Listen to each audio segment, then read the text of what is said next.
दीनापुर नाम का खूबसूरत गांव एक छोटी सी नदी के किनारे था। वहां शोभित नाम का एक लड़का अपनी माँ सरस्वती के साथ रहता था। जब वह छोटा था तभी उसके पिता की मृत्यु हो गई थी। आजा बेटा, नाश्ता कर ले और फिर स्कूल जा, देर हो रही है, मुझे भी कुछ करना है। ऐसे नहीं माँ, मैं ऐसे नहीं खाऊंगा। मुझे ये रूखी रोटी अच्छी नहीं लगती। मैं तो दूध के साथ खाऊंगा, मुझे दूध भी चाहिए। बेटा, वह हमारे यहाँ नहीं है। अच्छा रुक, अभी पड़ोस में बंसी के यहाँ जाकर देखती हूँ, उसके यहाँ दूध होता है।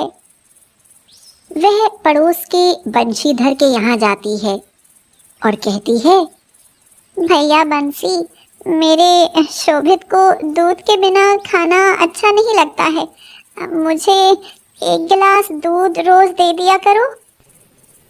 इसके बदले में तुम्हें हमारा काम भी करना होगा। मुन्ने की माँ बीमार रहती है और हम बर्तन धोने के लिए एक बाई की तलाश कर रहे हैं। तो ऐसा करो, तुम दोपहर को मेरे बर्तन धो दिया करना और उसके बदले में मैं तुम्हें दूध और कुछ रुपए भी दूंगा। ठीक है भैया। इसी तरह गांव में सबका एक दूसरे से कनेक्शन जुड़ा होता है। नगद रुपयों के बजाय सामान और काम करके भी काम चलाया जा सकता है। सरस्वती दिन भर मजदूरी करती और जब मजदूरी नहीं मिलती तो गांव में ही जिस किसी का काम मिलता तो कर लेती। शोभित को वह अच्छे अच्छे कपड़े पहनाती, अच्छा खाना खिलाती और स्कूल में पढ़ाती थी। तुम कितनी कमज़ोर हो गई हो माँ। जब मैं बड़ा हो जाऊंगा तब मैं तुम्हें कुछ भी काम नहीं करने दूंगा। मेरा राजा बेटा नौकरी करके रुपए लाएगा और मैं रानी की तरह बैठकर राज करूंगी। अच्छा माँ, मुझे एक अच्छी सी कहानी सुनाओ। फिर वह उसको अच्छी अच्छी कहानियां सुनाती थी। शोभित आराम से सो जाता था। किसी किसी दिन ऐसा होता कि खाने के लिए कुछ भी नहीं होता तो सरस्वती खाना नहीं खाती और बस शोभित को ही खिला देती। माँ, आप मेरे साथ खाना खाओ। बेटा, मेरे पेट में दर्द हो रहा है, मैं खाऊंगी ना तो बीमार हो जाऊंगी। शायद बदहजमी हो गई है, खाने से तो और भी तकलीफ बढ़ जाएगी। वह पानी लेने के लिए जाती है। शोभित अपने लिए दाल परोसने के लिए भगोने का ढक्कन खोलता है तो चौंक पड़ता है। अरे, ये तो बिल्कुल खाली है। अब समझा, माँ के लिए कुछ रह ही नहीं गया है। जो कुछ था उसने मुझे खिला दिया और अपने लिए बहाना बना रही है ताकि मुझे पता न चले और मैं आराम से खा लूँ। उसकी आंखों में आंसू भर आते हैं। इन मुसीबतों के साथ शोभित बड़ा होता जाता है। उसकी शहर में नौकरी लग जाती है और वह अधिकारी बनता है। उसके बाद उसकी शादी हो जाती है। सरस्वती भी शहर में आकर कुछ दिन रहती है। बहू सीमा उसका जीना हराम कर देती है। उस पर बहुत उल्टा सीधा आरोप लगाकर शोभित के कान भरती रहती है। मैं माँ जी को कितना समझाती रहती हूँ कि अच्छे कपड़े पहना करो, थोड़ा अच्छा रख रखाव रखा करो।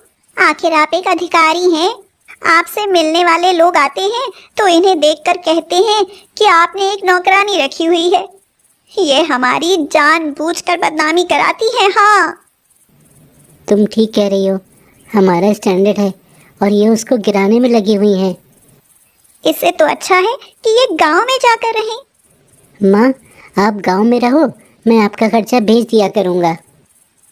बेटा, अगर मेरे रहने से तुम्हारी बदनामी होती है तो मैं गांव में रह लूंगी। मैं तुम्हारा खर्चा लेकर क्या करूंगी? जब तक मेरे हाथ पैर चलते हैं मैं कमा लिया करूंगी। सरस्वती चली जाती है। अचानक एक दिन शोभित बीमार होता है। वह अपना चेकअप कराता है तो उसके पैरों के नीचे से जमीन खिसक जाती है। सीमा, मेरे दोनों गुर्दे खराब हैं। अब मेरी जिंदगी का अंत समय आ गया है। डॉक्टर ने कहा है अगर तुरंत गुर्दा नहीं बदला गया तो मेरी मौत भी हो सकती है। वह पूरी कोशिश करता है, रिश्तेदार, दोस्त, परिचित सबसे कहता है, लेकिन उसे गुर्दा कहीं नहीं मिलता। ना ही कोई दान करता मिलता है।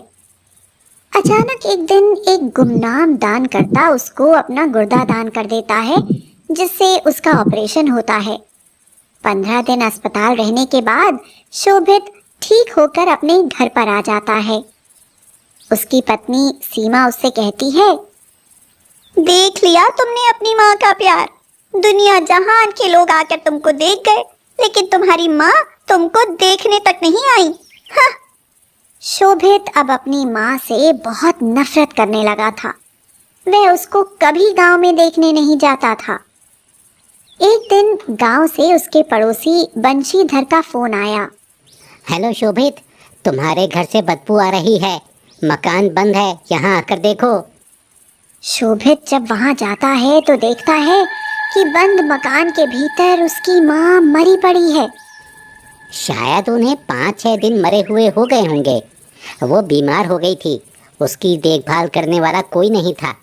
वो स्वाभिमानी थी, वो किसी का एहसान नहीं लेना चाहती थी, क्योंकि उसके गांव के कुछ लोगों ने कहा था कि तुम इधर उधर मारी मारी फिरती हो, तुम्हारा जवान बेटा तुम्हारी मदद नहीं करता, ज़रूर तुम्ही में कोई कमी होगी। सामाजिक दबाव में माँ का क्रियाकर्म तो करना ही पड़ेगा, लेकिन मेरी इच्छा नहीं है। माँ का दाह संस्कार करके शोभित घर आता है तो पड़ोस के सभी लोग जमा होते हैं और वे शोभित को धिक्कारने लगते हैं। शोभित, हम तुम्हें ऐसा नहीं समझते थे। तुम्हारी खातिर चाची ने पूरी जिंदगी मजदूरी की और अपने शरीर का, खान पान का कभी कोई ध्यान नहीं रखा। तुम सब भूल गए। कौन इतना करता है? तुम्हारी पत्नी ने उन्हें शहर से लड़ झगड़ कर भगा दिया, और कोई माँ होती तो तुमको देखने तक नहीं जाती, लेकिन उन्होंने तो अपना गुर्दा तक तुम्हें दे दिया। यह बात सुनकर शोभित को जैसे करंट लगा। क्या मुझको गुर्दा देने वाली मेरी माँ थी? तभी तो वो तुमको देखने नहीं जा सकी। उसने डॉक्टर से कह दिया था कि शोभित को मत बताना कि गुर्दा मैं दे रही हूँ, नहीं तो शायद वो बेचारा मेरी कमज़ोर हालत को देखते हुए गुर्दा नहीं लेगा। लेकिन मैं चाहती हूँ कि मेरा बेटा ठीक ठाक रहे। मेरा क्या है, मैं तो मरने को ही बैठी हूँ। शोभित की आंखों से आंसू बहने लगे। अब वह बहुत पछता रहा था। हे भगवान, ये मैंने कैसा अनर्थ किया।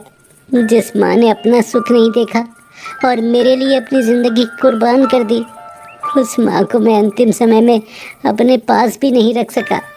उसे याद आया जब वह बचपन में अपनी माँ से कहता था कि जब वह बड़ा हो जाएगा तो उसे कमा कर खिलाएगा।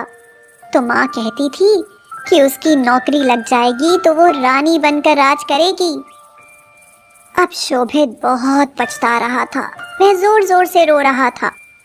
माँ, मैंने तुम्हारे साथ बहुत गलत किया। अपने नालायक बेटे को माफ़ कर देना माँ, मुझे माफ़ कर देना। मैंने तो तुम्हें एक दमड़ी तक नहीं दी और तुमने फिर भी मेरे लिए ज़िंदगी कुर्बान कर दी। मैंने तेरे साथ दुश्मनों से बर्ताव किया माँ, मुझे माफ़ कर दे माँ, मुझे माफ़ कर दे। वह सिर पटक पटक कर रो रहा था, लेकिन अब सिवाय पछताने के क्या हो सकता था।